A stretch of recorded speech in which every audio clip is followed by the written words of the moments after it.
So anyway, welcome to the stream. I'm going to talk about the Weebill-S because that lots of questions about that on the channel.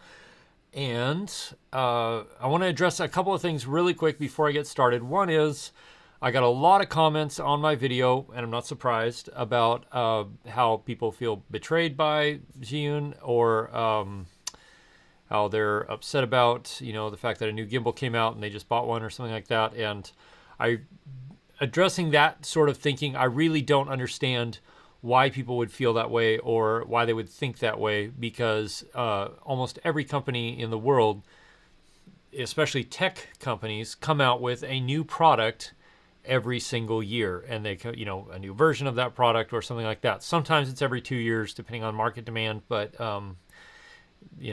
that's how technology goes. I remember when I bought my laptop that I'm using now, it was like 3 weeks later, and Apple released, because it was just past my return period, 3 weeks later, Apple released their newest version of the MacBook Pro, and it was, exceptionally better and exceptionally more powerful and had a much better video card in it, and I had just missed it by, a very, very short amount of time. So for those of you who are, regretting that you bought the original Weebill Lab, don't regret it. The original Weebill Lab is a great gimbal. It does really, really well, especially when you dial in the settings. It's a really good gimbal, and it works really well.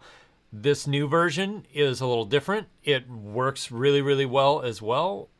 It handles heavier loads, bigger payloads, and even compared to the Ronin SC, it balances bigger payloads on it better than the Ronin SC does. And I'm trying to figure out why. I think it's the way they've done something with the arms and a couple other things that makes the load just sit a little better, because you can balance much heavier loads on this, the Weebill Lab, or the Weebill-S, than you can on the Weebill Lab or then on the Ronin SC, and you don't have to remove the eye cup back on the back because it doesn't impact this rear arm on the stabilizer. So anyway, I wanted to get that out of the way. Every technology company out there puts out new products almost every single year, and so I don't understand the anger towards Zhiyun about the original Weebill Lab and feeling like that people have been abandoned, stuff like that. I used the original Weebill Lab for 8 months, almost 9 months, every single day, and it was a great gimbal. It still is a good gimbal. It still works. It's just now there's other things out on the market that are either have different feature sets or more feature sets, and more payload capacity, essentially being in the same package. So all that to say, hopefully my stream isn't buffering too much. I keep getting an error message. All that to say that the Weebill Lab is a great gimbal, the DJI Ronin SC is a great gimbal, and the Weebill-S is a great gimbal. So, but now, for most of this stream, I want to talk about the Weebill-S and answer your questions directly about the Weebill-S, or, any other questions you got related to videography and photography, but I know a lot of people have questions about the Weebill-S itself, so let's talk about it. Say hi to me if you're on the stream. Say hello. Let me know who you are, where you're from. If we haven't interacted before, thank you for tuning in. It's good to have you here, and we'll be chatting for the next 50 minutes or so, next hour, and hanging out. So thanks. Let's see. Nick Castor, hey, welcome to the stream. Just found me regularly. Thank you. Becoming one of the channels you watch most. I appreciate that, man. That really means a lot to me. There are days, because all of these videos I put together, it takes a lot of effort to go a lot of these places that I'm going and to film them, and I love it. I absolutely love it. I enjoy every moment of it. It's a blast. I love going outside. I love exploring. I love checking places out. And I'm going to show you some pictures here in a minute of the last place I was. I haven't been able to process any of the footage of it yet, but you'll be seeing more of it here in upcoming videos in a few minutes. But I love it. But then sometimes I'm like, my Lord, it takes a lot of effort to go and do these videos. And so to have, feedback that people enjoy them really makes me happy, and it really makes me excited to keep doing it. So I appreciate you watching them a lot. Hey, Rick Vestudo. Hopefully I'm saying that. Edelkrone came out with new products and had to trade up, trade in program. That's what other companies should do. You know, I love trade up, trade in programs. I think that's, I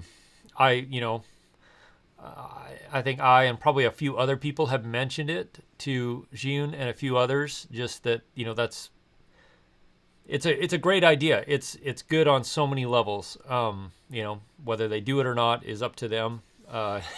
You know, but I do love trade in, trade up programs because, one, I feel like it creates less waste, and then it's a very clear path of going forward how you can kind of keep abreast of current technology. And technology advances so fast, it's so hard to keep up. So, Cardoso, welcome to the stream, man. Really great video you had on your channel the other day. The fall colors, everything was beautiful. So. The Weebill Lab is great. Was you using yours yesterday? It is still a great gimbal, and that's where I don't understand why people are so angry about it. I've deleted a lot of comments or hidden a lot of comments on my channel that were people really just really angry about the fact that Zhiyun came out with a new gimbal or a new version anyway. And I'm like, you know, car manufacturers, everybody creates a new version of whatever the product is that they make and sell. Everybody creates a new one every year. Like GoPro, they release a new GoPro every year. My GoPro 7 has its issues. I hope that those are solved, or at least some of those are solved in the GoPro Hero 8. But I'm not mad the fact that they didn't like redesign the hardware and software for the GoPro Hero 7 and give it to me for free. That makes no sense to me. Anyway. That's kind of my rant for the day. It's been interesting to watch. So, Steve Carpenter, welcome to the stream. Good to have you here. Nick Castetter, man, I hope I'm saying that right. So if I butcher your names, I'm sorry about that. You bought an A6400 earlier this year with a kit lens and you love it so far. Yeah, it's great. So I'm using an A6400 right now. That's what I'm broadcasting this on because my A7 III is right here. I have this kit lens for it, which is the 16-50, and this is a great kit lens. This particular one is not because the optical steady shot is broken, and I'm debating about whether I want to fix it or not. It's a cheap lens. I got it cheap used anyway, but so I've got this on a Sigma 16 millimeter f1.4 lens, which is great. No steady shot or anything like that, but it's a really nice lens. It's really sharp. And for this kind of stuff and for just running out and shooting photos and videos, for the most part, it works fantastically well. I really like the A6400. So, as you can see, my last video, I filmed a lot of it on the A6400 before I switched to the Weebill-S and combo. That's a great combo. And then my Tamron 28-75 right here, it is a fantastic lens. It's a really good lens. So I still don't, I know I reviewed it on my channel. I still don't hesitate to recommend it to people. It's a really great lens for Sony cameras. It's really good. You know, unless you have copious amounts of money just sitting around that you want to spend, the Tamron line of lenses is really great. And I did, because I know on one of my last streams, I unlist the streams because I don't feel like the replay value is really high after I'm done with them. But on one of my last streams, I was talking about my Tamron 17-28. I had to send back in for repair because it developed a focus issue. They repaired it, sent it back. It has been working flawlessly and wonderfully ever since, and I really like that lens too. So if you need a really wide angle lens, that's a really good one. In fact, the pictures I'm going to show you here in a minute were taken with the 17-28. It's a great one. And a lot of the Weebill-S video, when I was filming with the A7 III and the Weebill-S, a lot of that was filmed with the Tamron 17-28. I will say, the Weebill-S, which is surprising, has no issue like balancing the A7 III like this with a 28-75, no issue at all. Lots of clearance between the eye cup. I got an ND filter on the back. And with it balanced like this, I can do this, and it still has no issue. Very, very good, very smooth image. I started testing today the if you have IBIS off in the camera, because, like, you know, those micro jitters from footsteps and stuff tend to get through no matter what gimbal you're using. I mean, if you watch my Weebill-S video, you can see it on the Ronin SC when I'm using the A6400, because it has no IBIS. You can see the little shakes, stuff like that. The Weebill-S, those are present there too when you turn IBIS off, but it's really impressive how much the upgrades that they've done and kept the same form factor are really, really great. So, yeah, let's see. Mark Lubrix, hey, welcome. You're excited for this gimbal, but not sure if it will work with your GH5 and the Sigma 18 to 35. It probably will. The 18 to 35. I'm guessing it will. Whatever they did with the motors on the Weebill-S, it is when they say 300% more powerful on the website, I saw that and I was like, we'll see, kind of thing. It is considerably more powerful than the Weebill Lab was as far as the motors, the strength. And if you watch like Sidney Dionson, a couple other people, they had no issues balancing a 24 to 70 G Master, and it will balance a 16 to 35 G Master. It'll balance a 16 to 35 f4. And so it'll balance very heavy lenses. And I know the GH5 it's not any heavier than an A7 III. It's right around the same. I don't know the weight of the 18 to 35 off the top of my head, but if I remember right, you should be able to balance it no problem, and even balance it without worrying about the rear arm at all, because it's really phenomenal.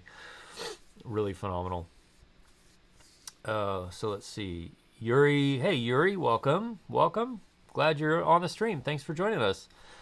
Let's see. The Sigma 18 to 35. Yeah, it is a really heavy lens. I know I looked it up a couple of times because I've had a couple of people ask me about it, but I can't remember the weight off the top of my head. But I know it is a heavy lens. But so is the 16 to 35 G Master, or the 24 to 70 G Master is really, it's a very heavy lens too. And so, and I have been trying to figure out what they did. Other than obviously they added motor strength or changed the motors out to a different motor that essentially it's the same size enclosure, but the motor is more powerful. And I know they worked on the algorithm. Their stabilization algorithm has improved a lot, but it's a substantially more robust gimbal now than it was as far as motor strength. And that's one thing that stood out to me when I started comparing the Weebill Lab with the Ronin SC. Was the Ronin SC was noticeably more robust with the motor strength. It was very, very good and strong. This is, and I will do a direct comparison soon. Hopefully next week I'll film it. But this is easily every bit as robust as the Ronin SC. And I also have a Moza Aircross 2, which is it's a smaller gimbal, but it's made for pretty heavy loads. So I'll be testing it against that as well, just to do a really, I'll compare it.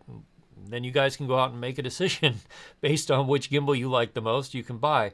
And that is, when I do the comparison between the Weebill-S and the Ronin SC, the more I'm using the Weebill-S, and I've used it now for three all-day shoots, just to get before I do a really in-depth review, I want to have a really good handle on what this thing is capable of. And it's kind of hard because they're still on beta firmware a little bit and still on a beta version of the app to do this, or to do all of the features anyway. But I think it really comes down to feature set. What feature set you want in your gimbal, basically. I really like the Weebill-S. It's really good. A couple of people have kind of accused me of like, oh, you're just switching favorites because it's what the latest and greatest is, and that's not true. I bought my Weebill Lab, I bought my Ronin SC, and this is the first time I was sent a gimbal by a company to test. And right now, I would have a really hard time picking between the Ronin SC and the Weebill Lab. They both have different feature sets, but as far as the basic operation of the gimbal, smoothness, motor strength, stuff like that, I think they're probably right along on the same bar all the way across the board. I think the biggest difference probably is the wireless transmission in-camera charging on the Weebill-S, which the The Ronin SC does not have in-camera charging, but it does have, well, it doesn't have wireless transmission either. The tracking on the Ronin SC is phenomenal. I don't think even when I'm able to test the object tracking on the Weebill Lab, whenever that gets released, or the Weebill-S, I don't think it's going to match the Ronin, but they did do some changes and upgrades to it, so it might. I don't know. We'll see. So I love the Ronin S. It's really great. I love some of the functionality of it. They have added some great functionality in the firmware of this, being able to auto-tune the motors, being able to individually adjust the motors, deadband, speed, all of that. Strength is really, really great. The auto-tune, the auto-tune feature, being able to access it and do it from right here is my favorite upgrade of everything that they've done so far. But the other thing that the Weebill-S will do that the Ronin SC will not do is you can balance considerably more front-heavy lenses on here without impacting the rear arm. And I've not been able to figure out why, other than I think maybe this arm here is different, so the weight sits further out front. Yeah. Anyway, it's tiny changes, but they made a big difference. So, all right, I know there's a ton of you in the chat, so let me try and catch up here on questions. So, let's see. Could be gears and motors. Yeah, it's really good. Hey, Paul, welcome to the stream.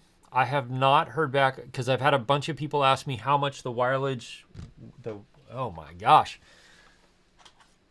The wireless image transmission system will cost. I have not heard back yet. They're, I think right now they're focused on putting their packages together as far as like their production line, making sure they have all their packages together, and then they'll start looking at individual pieces. So my guess is the wireless image transmission system is probably going to be around $200. I ran this today because I wanted to do a battery test, because this has a built-in battery, but you can also plug it into the gimbal. If you plug it into the gimbal, obviously you have a lot more time running on it.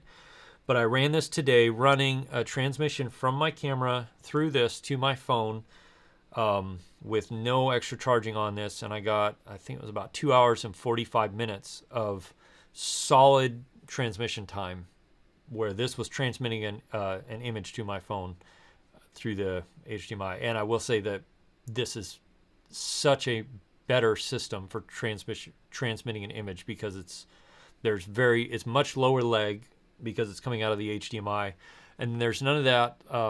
It used to glitch a lot, or freeze and pause and kind of stutter. It doesn't do that at all anymore, or well, I might have done it once, but it's very, very little. So Nick Castor, what are my thoughts on using vintage lenses for video in a day and age where there's so many great autofocus options? You have some old Minolta that you use when you're not vlogging.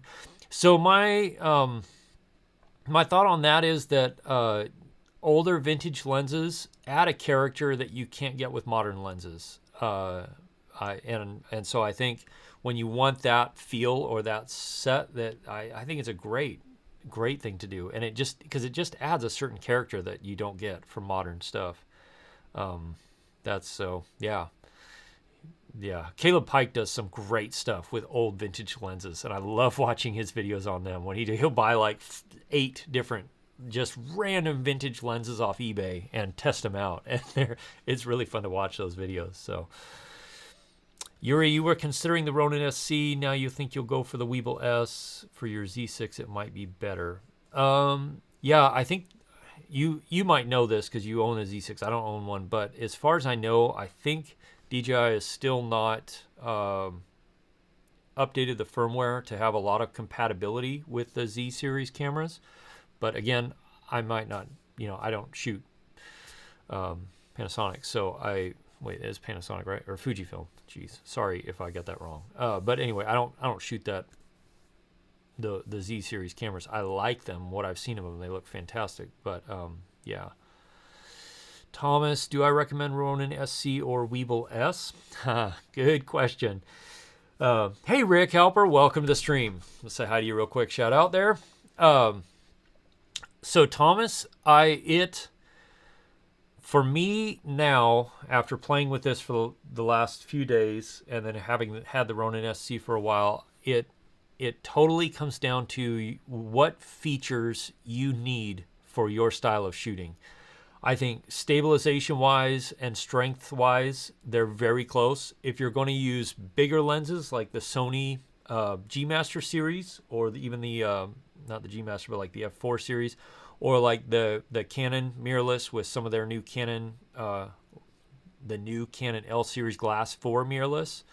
If you're using bigger, heavier lenses but mirrorless cameras, the Weebill Lab is going to give you a little more flexibility on being able to balance it without having to mess around with the rear arm or counterweight it in any way. If you like really straight up, pretty easy to use and quick setup, quick startup, quick up and run, up and going kind of thing, then the Ronin SC is maybe going to be a little better choice, because you can switch between modes with the button. You can auto tune by just holding a couple of buttons down for a few seconds. And the Ronin SC breaks down to a smaller package when it's all totally broken down. It's 6 and 1/2 dozen. So if you're gonna need like wireless image transmission, if using the bigger, heavier lenses like that, what else? Or if you need in-camera charging, then this is the way to go. But if you don't need those things, yeah, from a stabilization perspective, they're both like neck and neck. They're really, really close to each other. So it's more of which feature set do you want, and if you shoot with bigger, heavier lenses, the Ronin SC is going to be your better choice for now, especially if you don't have one. I would say for those with the Weebill Lab, looking to upgrade, this would be a solid upgrade, especially if you've been frustrated with, my biggest complaint with the Weebill Lab before was you had to balance it really, really well for it to work the best. This is a lot more forgiving. And there's some things I don't like about this so much, like these levers, which I love because it's easy to move this plate around. These levers here, hopefully you can see those. There's one here and one here instead of the little screws that I would always get mixed up in backwards. I like those. I also don't like them because they tend to get caught and loose when I'm just moving stuff around a little bit. So that's, but I think it's a good design choice overall for a longevity standpoint. I think they did a good job there. So, okay, I got to catch up here. Y'all are talking, which is awesome. Thanks for hanging out here with me today. So let's see. Steve and Rick. Oh, sorry you're not feeling good, Rick. Hey, AVP Films. Welcome. Most important thing to use the stability of the gimbal, actually washing. Yeah. You probably just heard my whole rant rage there, but rant rage, whatever. Between the DJI Ronin SC and the Weebill-S, I would say their stability is neck and neck. Before, I could tell a distinct difference between the Weebill Lab and the Ronin SC. The Ronin SC was clearly a better algorithm for stabilization.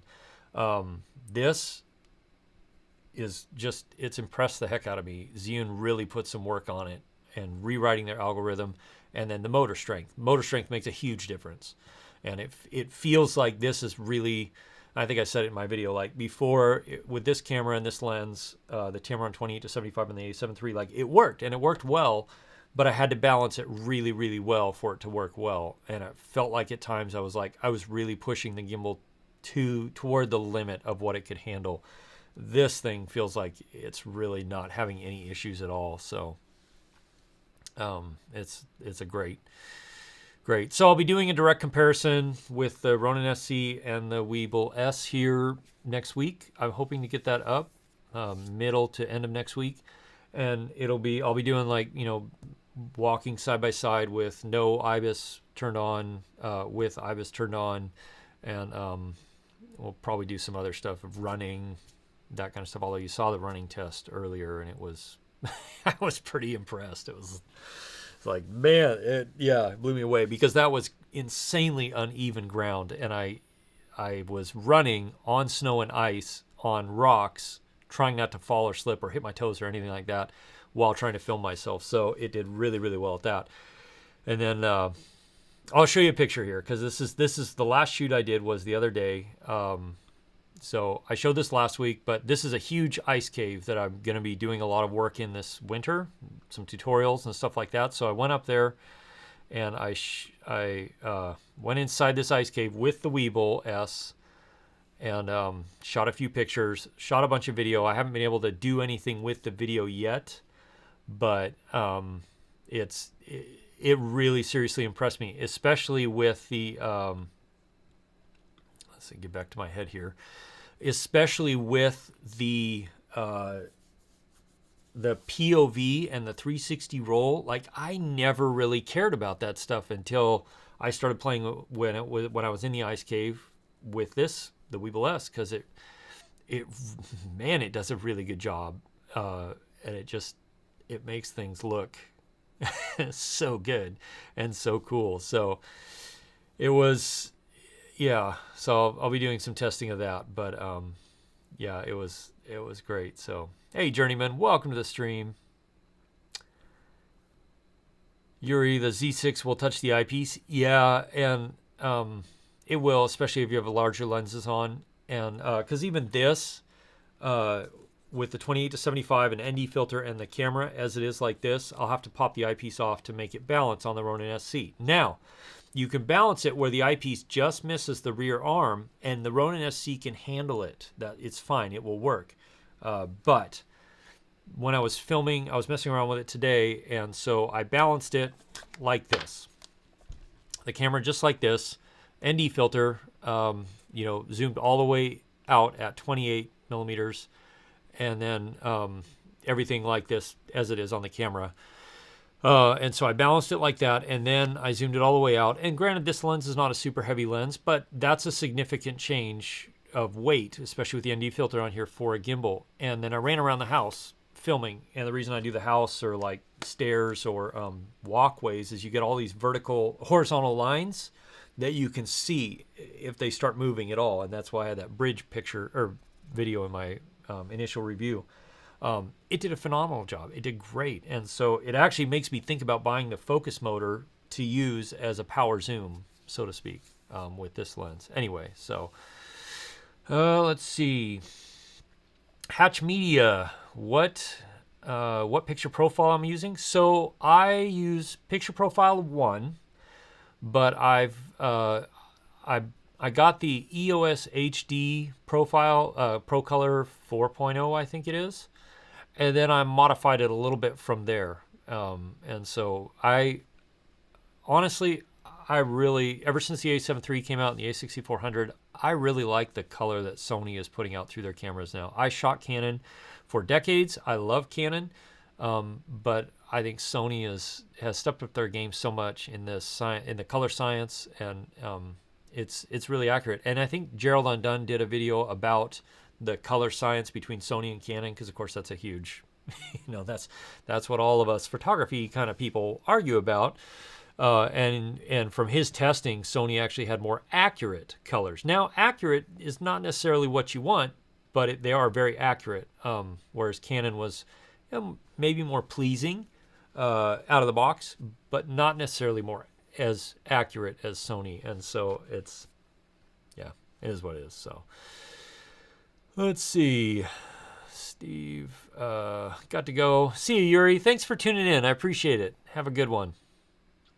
Thomas, you think you're actually trying to upgrade from your old Weebill? It's like if you've been using your Weebill for a long time and it's time for you to upgrade, the Weebill-S it's a really solid upgrade. When I first got it, I first saw them announce it, I was kind of like, it probably won't be that good, but yeah, it's a really solid upgrade. It's substantially stronger. So let's see. Rick, did I get the new style windscreen for the Rode Wireless Go system? No, I don't. I try not to use the Rode. That's a great question, Rick. Somebody asked me something about this in my comments. I don't use the Rode Wireless Go built-in mic very often unless I absolutely have to. So Rode Wireless Go transmitter. I use Countryman B3, which is one of my favorite lavalier mics because it's basically waterproof. It's really versatile. It's really pretty robust. And then this here, if I can get this off without pulling the mic. Oh, nope, it came off. Oh, well, that's all right. This here is the Rode Invisilab, and so it's just a piece of silicone. You put your microphone through it, and you can loop your wire through it again if you want to, and then a mic clip. And what I end up doing is clipping this just inside my jacket, just like this. This Invisilab thing helps to get rid of all of the clothing rustle sound because it doesn't rub on the mic itself, and because this is kind of a soft, slippery surface, it gets rid of that rustling sound. But then the mic is hidden. It's close to my mouth, which is great. It also is fairly windproof because it's inside a layer of my clothing.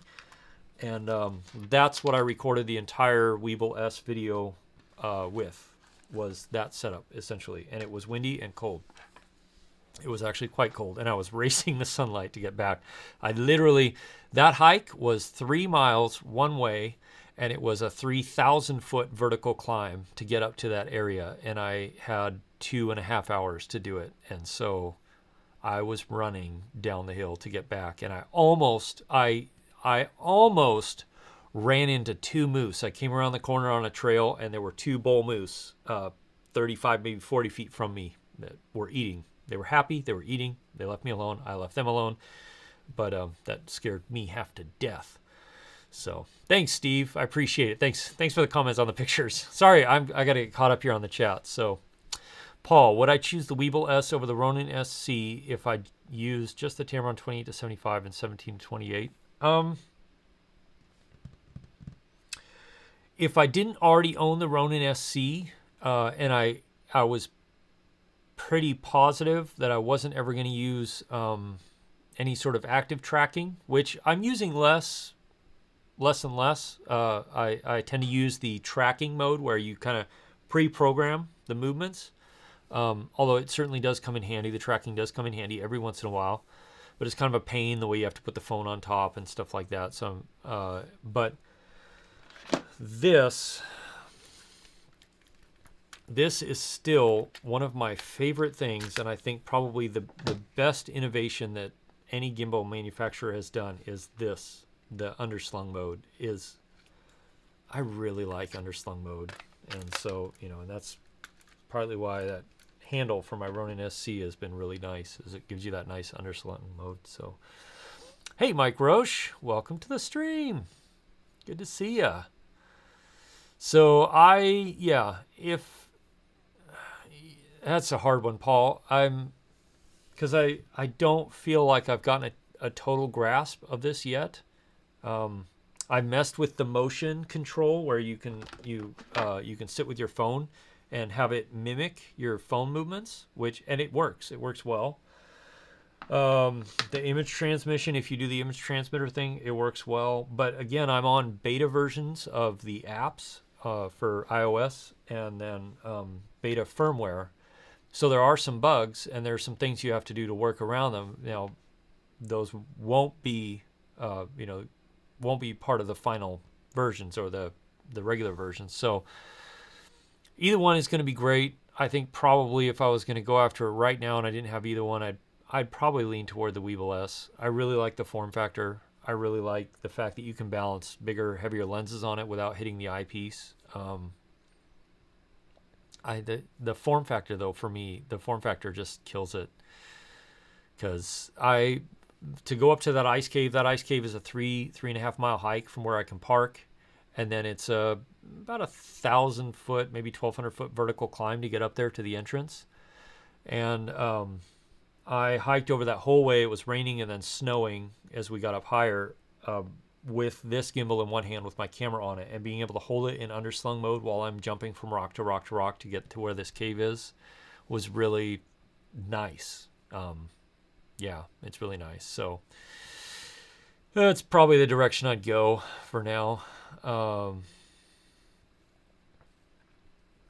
Let's see. I'm going to try and catch up here.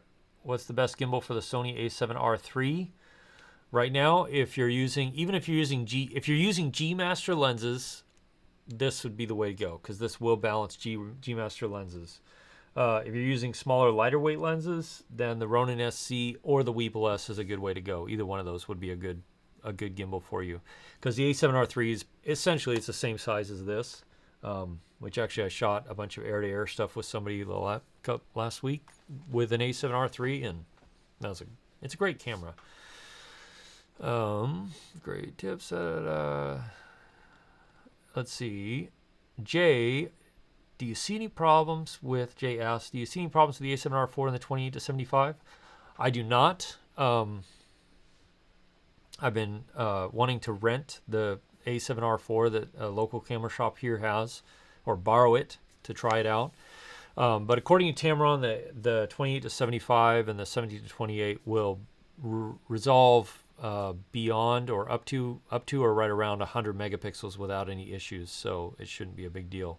Which is insane that we're even having the conversation that lenses that resolve up to 100 megapixels we're approaching that that mark for full frame cameras. I mean, we're not talking about medium format cameras or large format cameras. We're talking about just mirrorless cameras, and they're approaching 100 megapixels. It's crazy. Anyway, Cardoso, underslung mode is the best. It really is. And I think, okay, so Zhiyun has done a couple of things that I think are fantastic. One,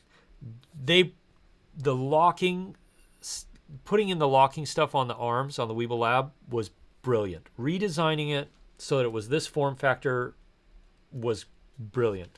These things, these little click lock things,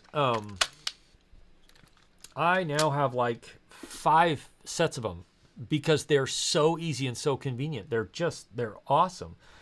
And yeah, so those things. And then honestly, I love this phone holder. It's fantastic. Not only because it's really, I think it's well designed and stuff, is that you can put your phone in there and plug it in and keep your phone charging if you need to, which I did today. Anyway, so yeah, underslung mode is great. I love it. I think on the Weebill-S, they might have changed the angle of this because I feel like my fingers are further away from that motor than they were. Either that or I just haven't had to scoot that motor back as far this time. I don't know. Paul, does the Weebill-S have tracking points? No. At least not yet. Not that I've been able to do yet. And again, this is where like I'm still trying to test out areas of the app. In fact, let's see. Get this on here. See what I'm doing. Just for fun, I'm going to boot this thing up and see.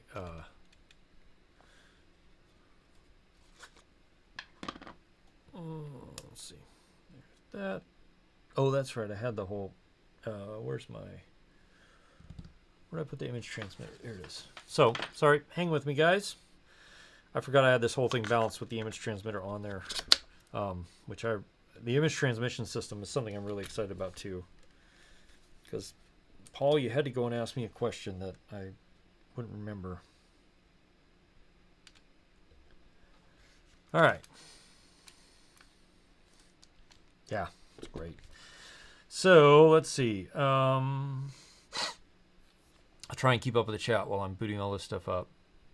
Yeah, I answered Jay, the 28 to 75. I think it'd be a great lens with the A7R4.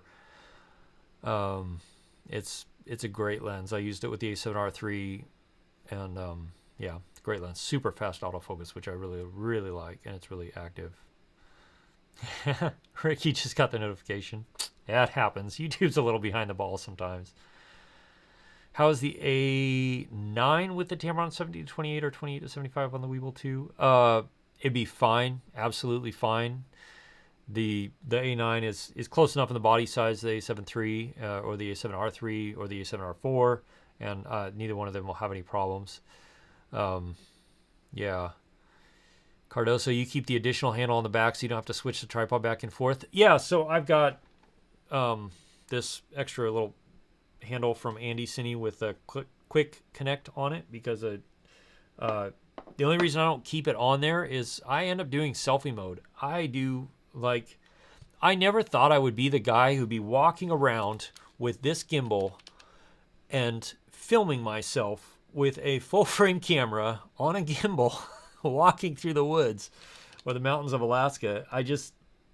I never thought I'd be doing that, but I do that. So that's why I keep the handle off most of the time. Anyway. And let's see.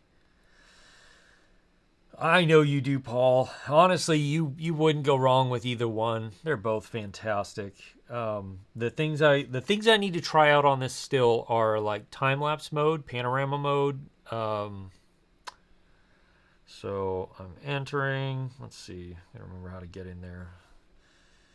Calibration. No, not there. What is that? Sync motion. Oh, we could do a little sync motion. A little live demo of sync motion here. So I'm turning down the max speed. So this is the only thing is that it you have to do your phone right now. At least you have to do your phone flat. Like there's no way like DJI you can set it at whatever angle you want, and then change it. And then whatever changes you make with the phone, it'll move, match in the gimbal. But the way Zhiyun is programmed theirs is the phone has to be flat like this, and then it mimics the motion around. So anyway, but if you do this, like the way it's programmed, it just doesn't work as well. So, but anyway, so there's mimic motion. Now let's see. Trajectory. So you can do pano, trajectory, photography. I think that's, I haven't, so I don't know, Paul. Let's just do that. How about that? And all this, like, I will go through as much of this as possible when I do the actual, like, in-depth review, which should be coming soon. So, but yeah, okay. Oh, let's see. A9, answer that one. Additional handle. John Burnett. I must have missed your question earlier. So John, if I didn't, the A9 on the Weebill-S. Yeah. So I answered you there, right? Yeah. This thing, it will handle.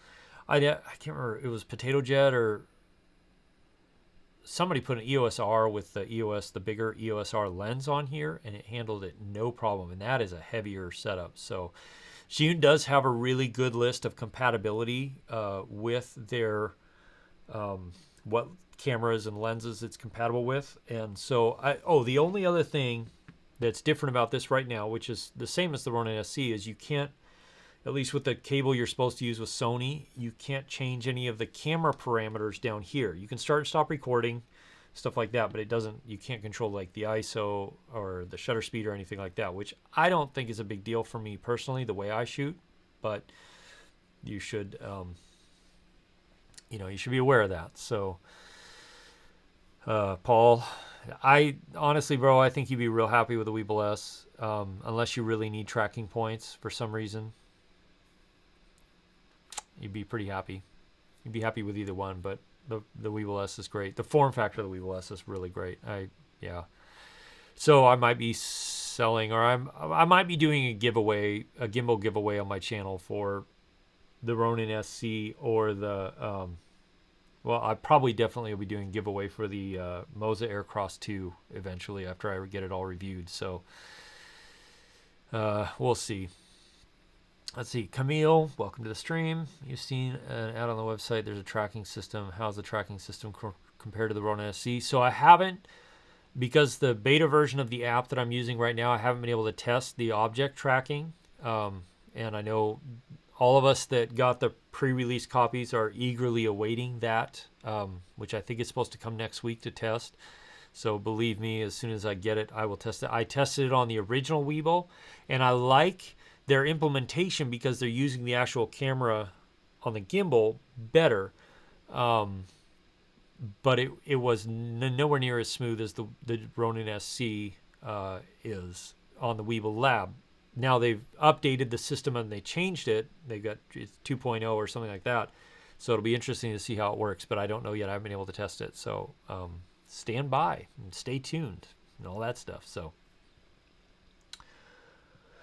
Rick, is this going to be the ongoing time slot? So I'm trying No, in short, probably not. I would really like to do probably Wednesday evening is what I'm thinking right now. Like about this time, about the same time, but on Wednesday is what I'm thinking. Sunday is very hard. One, because a lot of times I'm going out to shoot stuff for this channel for you all on Sundays, on Saturdays and Sundays, and so it's hard to get back in time for this. And then, yeah, I feel like Wednesday would be a more consistent time for me to hit to do that. So, hey, Spy Hunter. Fall just punched you right in the face. It was 90s, now it's 60s, 70s. Wow. Guess what? It's freezing here. Literally, it's yeah, we're down in the 30s, 20s at night sometimes. And snow is coming down the hillside. MethodWorks production, Ronin S or Ronin SC versus the Weebill-S. Answer me that, and I'll give you my long-winded, non-committal answer.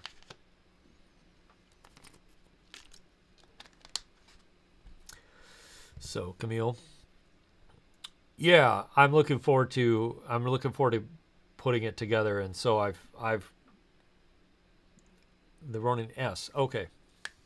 So if you need a gimbal that's going to carry extremely heavy loads and very large lenses, like even up to the G Master 70 to 200 size lens, the Ronin S all the way. That is a beast of a gimbal. It will carry a ton of weight and work really, really well. So, yeah, if you're going to do that, the Ronin S for sure. If you're doing, Sony mirrorless with G Master 24 to 70 or 16 to 35, the Weebill-S is going to be better, or will work. You've got the A7S2. Ooh, nice. I really want the A7S3 to come out. I'm dying, waiting for Sony to release that thing. It's just taking them forever. It's ridiculous. Anyway, beside that, so the Ronin S. The only thing with the Ronin S is it is huge. Relatively speaking, it is a big gimbal and it's heavy. Now, it will run all day and it will pack a load like nothing else. And if I remember right, DJI released the active track to the Ronin S, which is great. But yeah, so if you've got if you want to run the really heavy lenses, the 70 to 200 or something, the Ronin S. If you're just running the A7S2 with 24 to 70, 16 to 35, the Tamron lenses or something like that, the Weebill-S is going to be great, assuming all of the features that they've promised so far work out, tracking, stuff like that. The motion control works well. The new image transmission, the range on it's really good. It's like they say it's 100 meters. I think I've tested it up to like 150, maybe 200 feet, and it works really, really well. When you're on your phone, you can't go quite as far as like if you have the actual receiver, but it works really well. So you're replacing the Ronin Mark 1, looking to move to handheld. Oh, okay. How heavy is the Ronin Mark 1? I haven't used that one. That's a pretty sizable, substantial gimbal, right? It's the Big Daddy.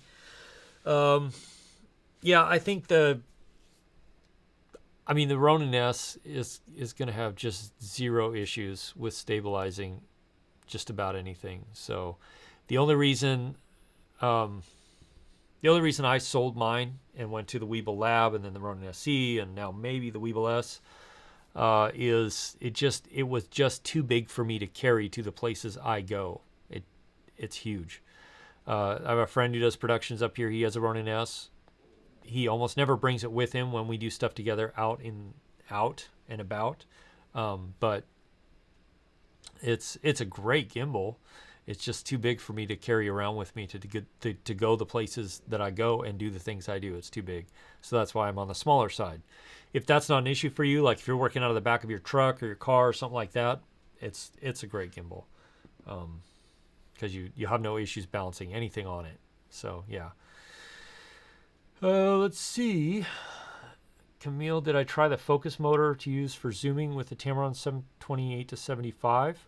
So yes, not on the Weebill-S, but on the Weebill Lab, I did actually, and I have some footage. I was going to release a video talking about doing dolly zooms and stuff with the focus motor.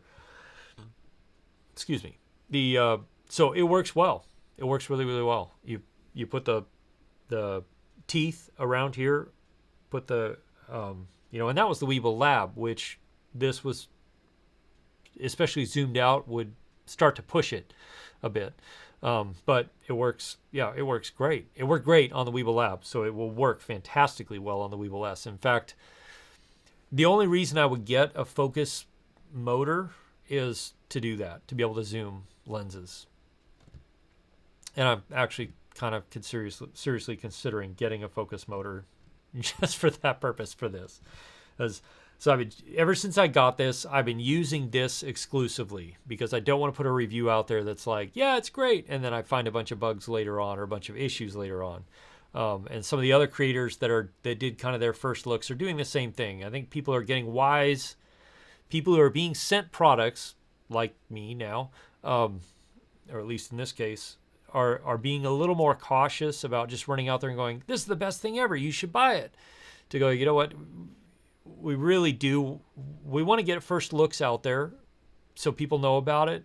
It spreads the word, it's good, but also don't want to like put a bunch of false information out there or information that's not true. In fact, there was a bunch of stuff that I put in my video when I was recording it that I had cut out because when I came back, I was like, I was editing, I realized I wasn't sure if it was true, so I had to go look it up. And there's a few things I cut out because it's not that it wasn't true, it's just I didn't say it, I didn't state it the right way, and it could have come across as like I was, making things up or something like that. Anyway, so, method works, yeah.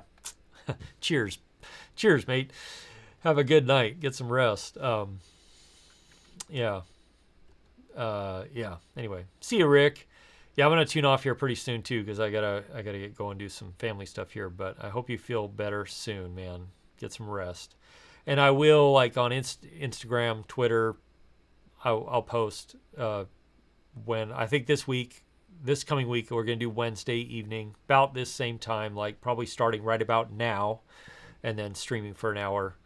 And we'll try that out. So I'll be posting on Twitter and Instagram too about it, and then I'll put a link up early so that you have time to see it and find it and mark it and do whatever else you want to do. John Burnett, if I have autofocus, why do you need the focus motor? So that's the thing. I had the focus motor. The only reason I had it was because I had a totally all manual lens, which it worked well for. With the autofocus lenses, I never used the focus motor. I really barely even used the focus motor when I had an all manual lens too, just because I tend to set focus and then forget it. So the only reason to get a focus motor with something like this or the Ronin SC, in my mind, again, this is my mind, I'm not using cine lenses or anything like that, is you can then zoom. So like this is the gimbal on. You can zoom it out, and then you can power zoom essentially when you have an actual zoom lens. So, oops, that's loose. Wow, look at that. Anyway, so this is crazy though. Look at that. Like, just so much better than it was. Anyway, so that's the only reason I would get the focus motor now, is to be able to power zoom. If you're going to do dolly zooms or anything like that, that's what I'd use it for. I don't use it for focus. The autofocus on these cameras is so good, and the speed and the accuracy of the focus on the lenses is so good. I never found really the need to use it. So hopefully that makes sense, John. Yeah, exactly. It's for zooming. If you're going to do it. I mean, you don't have to. Mike, have a good night. Thanks for tuning in, man. Hope you're doing well. Talk to you again soon. So yeah, I'd use it for zooming. I wouldn't use it for focus personally. I think I used it once for focus when I was is this charging? Yes, it is. Look at that. So that's yeah. I gotta say the other thing you can do with this is turn the charging the in-camera charging on and off. They adjust the firmware so you have a lot more ability to change the gimbal parameters from here rather than having to use the app, which I really like a lot. So, hey Adrian, welcome. I'm just catching the tail end of it here, but I'm glad you tuned in. Looks good. It is good. Right now, I mean, honestly, like going between the Ronin SC and the Weebill-S, I think they're probably dead even in regards to stabilization. Which one can stabilize better than the other? I don't think there's really that much of a difference. It really comes down to feature set. They have very different feature sets. They have different feature sets. One, you get the active track. You get tracking points. You can pre-program your tracking points. What else? You can break it down to smaller components. You can switch between your pre-programmed things pretty quickly and easily using the button on the back. It has nice ergonomics. You've got the underslung mode, which I love. You don't have a proprietary battery system. You're using regular 18650 batteries in here, which is nice. Underslung mode. And this will balance G Master 24-70, G Master 16-35, 16-35 f4 lenses without having to remove the eye cup here.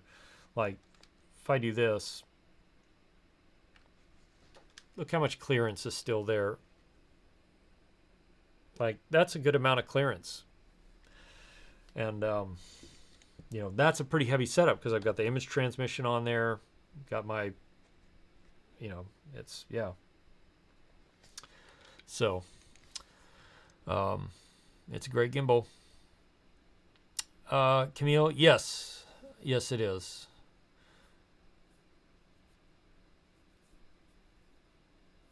Adrian, smaller than the RC, good for travel. So they haven't said exactly what the load capacity is yet, but it's big. I don't know if I would say it's bigger than the Weebill Lab what they stated the load capacity of the Weebill Lab is, but in terms of what it actually can handle, it's definitely bigger than it was by a bit. So one of the things I'm going to do when I do the comparison between the Weebill-S and the Ronin SC is I'm going to run down and borrow or rent 16-35, 24-70, and put them on both gimbals, camera, same body, everything, just so that we can see how it balances each one of those, so you can see the difference. Because that's it to me. If you're going to use the bigger lenses, this is the way to go. If you don't need some of the features that the Ronin SC provides, this is a great one. But honestly, either one of those gimbals is going to be great. I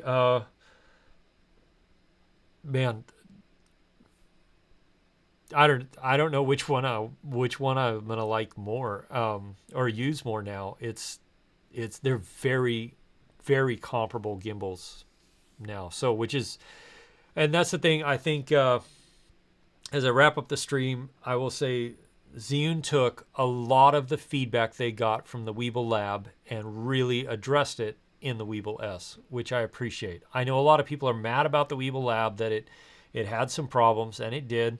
Some of those were hardware, physical design issues. Some of those were software issues. And some of them were just communication issues. But on this, even with just the beta version of the app and the beta version of firmware that we're using right now, they have addressed a lot of those issues in the design, hardware, and software of this. So kudos to them for doing that.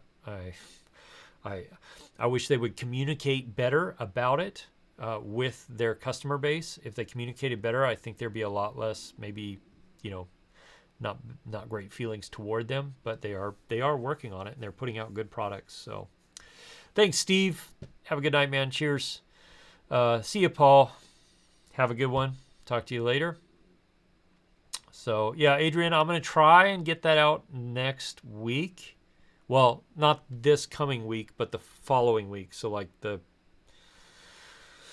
whatever, the week of the 20 something of October, because I don't think I'll be able to get it all filmed and put together before then anyway. So because I'm also going to be comparing it to the Moza Aircross 2, which is a smaller form factor gimbal but has a pretty good sized payload. And yeah, Nick Castetter, yes it is one of my favorites. I love Star Wars and The Empire Strikes Back is my favorite Star Wars movie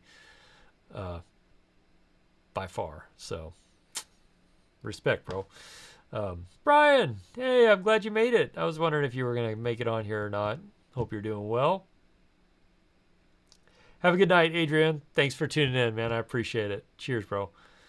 Got 2 weeks ago, the Ronin SC. Some difficulty to balance. You take down the earpiece when you add the motor focus resuming. Oh, yeah.